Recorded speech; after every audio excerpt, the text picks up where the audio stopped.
Salut à tous, bienvenue sur la chaîne. Dans cette vidéo, je vous propose de découvrir un mini PC, vraiment pas cher, 250 €. Windows 11 est préinstallé et vous allez voir que pour ce prix, ça vaut peut-être le coup de se laisser tenter. Avant tout, il y a énormément de marques de mini PC en tout genre et cette marque, vous ne la connaissez sans doute pas, c'est WK Dog et le produit, c'est le H8. À propos maintenant des dimensions, c'est 126 mm sur 112 et 4 cm de hauteur. Le poids, c'est 385 grammes et vous allez pouvoir l'accrocher à votre écran derrière puisqu'il est fourni avec le support, avec les vis et un câble HDMI. Le tout se trouvant dans une boîte parfaitement conditionnée. Pour commencer cette présentation, j'aimerais qu'on parle un petit peu du SSD, 512 Go de fourni avec ce mini PC H8. Et regardez, au niveau des tests d'écriture et de lecture, un petit peu plus de 3000 en écriture, un petit peu plus de 3500 en lecture. Et qu'est-ce que ça nous dit? Ça nous dit tout simplement que ce SSD, finalement, même si c'est pas le meilleur du marché, en tout cas dans cette gamme de produits, on a quand même quelque chose d'assez sympa, 3500 en lecture.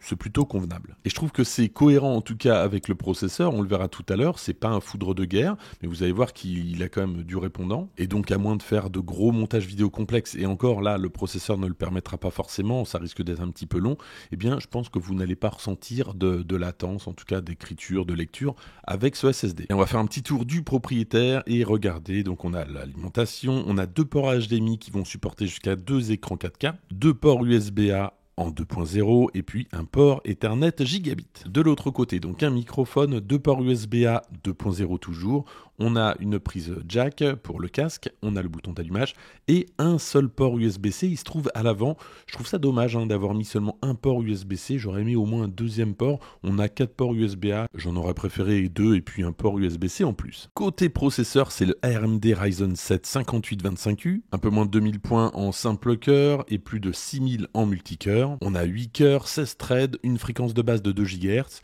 et une fréquence en boost à 4,5. Ce qui m'a plu, c'est qu'avec ce mini PC, vous le retrouvez un petit peu partout, en tout cas une config similaire, et notamment un concurrent qui est connu assez dans ce genre de mini PC, qui coûte 330 €, donc vous voyez, il y a quand même une petite différence. Donc celui-ci, avec les mêmes caractéristiques, est quand même beaucoup plus intéressant, surtout vous allez voir qu'en matière de connectivité, il se débrouille plutôt pas mal. En matière de GPU, il n'y a pas de carte graphique dédiée, c'est une Radeon RX Vega 8, donc exit les AAA, et regardez même là sur Fortnite, c'est quasiment injouable. Avec cette carte graphique, vous allez pouvoir jouer à certains jeux, mais très peu gourmands, mais pas des jeux vraiment qui nécessitent beaucoup de puissance. Pour l'achat de ce PC, il faudra se poser la question si vous avez besoin d'utiliser de tels jeux. J'avais testé un mini PC il y a quelques temps, alors qu'il coûtait 2 fois et demi, 3 fois le prix de celui-ci, qui lui faisait tourner convenablement en tout cas Fortnite, donc c'était jouable mais c'était loin d'être exceptionnel, donc vous imaginez qu'à ce prix là forcément il y a des compromis à faire. On a également des jeux un petit peu moins gourmands mais qui nécessitent quand même un petit peu de puissance, donc vous voyez là sur Asphalt 8 qui est un jeu gratuit sur PC, c'est jouable entre guillemets, on voit que c'est quand même pas mal saccadé, on n'est pas loin de... On peut jouer finalement, mais bon, vous voyez un petit peu les limites. Je pense que c'est ce type de jeu qui détermine la limite. Plus c'est impossible, moins c'est jouable, et là vous êtes entre les deux finalement. Et sans que ça soit exceptionnel, regardez, il y a ce jeu-là. J'en ai testé pas mal, des jeux moins gourmands, là ça tourne bien, mais en tout cas parmi ceux qui étaient susceptibles d'être un petit peu gourmands, il y a celui-ci. Alors sans être exceptionnel en tout cas, mais vous voyez, donc c'est relativement jouable là aussi. Même si évidemment ça manque parfois de fluidité, mais globalement donc voilà ce qu'on peut faire avec ce PC. On est limité par certains jeux certes, mais d'autres qui sont plutôt populaires parfois, eh bien sont jouables.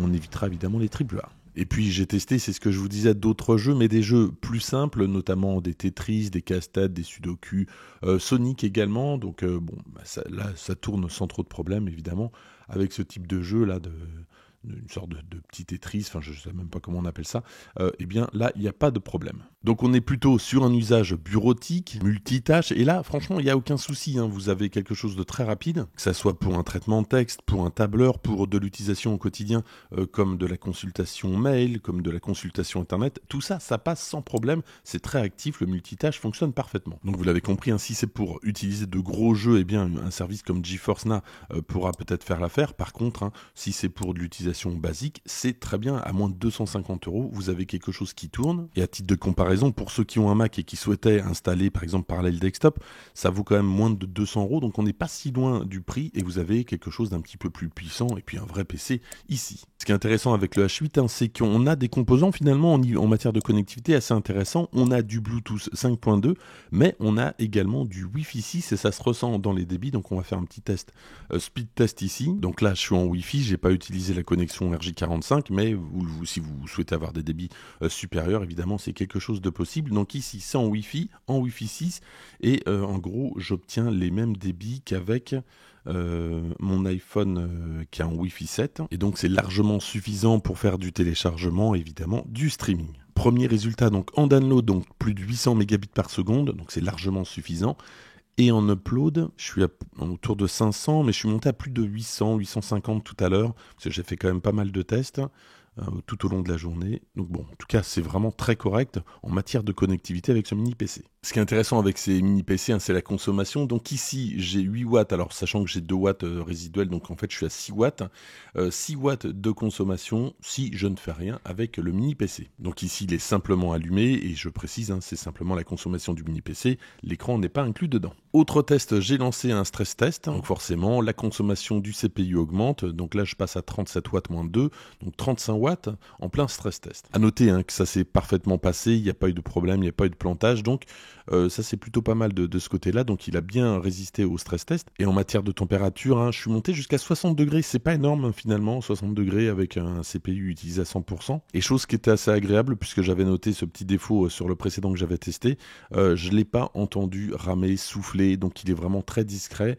Alors bon, peut-être que si on le laisse tourner pendant des heures avec un GPU qui est à fond, ça va peut-être être un peu plus bruyant, mais en tout cas, vraiment pour l'utilisation au quotidien, il est super discret. Donc j'ai eu une consommation au maximum de 35 watts, sachant que donc, le CPU était à fond. En résumé, ce que je pourrais dire donc sur ce mini PC, c'est qu'il manque pour moi en tout cas un port USB-C. La partie graphique pourra peut-être freiner certaines personnes, mais je trouve que l'essentiel, hein, c'est que ça reste un mini PC avec pas mal de connectiques, vous l'avez vu, mais surtout donc une puissance suffisante pour faire tourner l'essentiel de ce que vous allez utiliser au quotidien. Mais pour tout le reste, finalement, je trouve qu'il coche vraiment toutes les cases. C'est vraiment un mini PC, c'est-à-dire que il est installé, vous n'avez rien à faire avec Windows 11 Pro. Il est très compact, il est discret, il a une très bonne connectivité Wi-Fi 6. Le rapport qualité-prix global est franchement bon. Je trouve que c'est pas mal pour découvrir Windows si vous avez un Mac ou si vous avez vraiment des besoins limités, en tout cas pas en matière de jeux gourmands. À noter, hein, pour ceux qui ne connaîtraient pas les mini PC, il est uniquement fourni avec ce que je vous ai dit.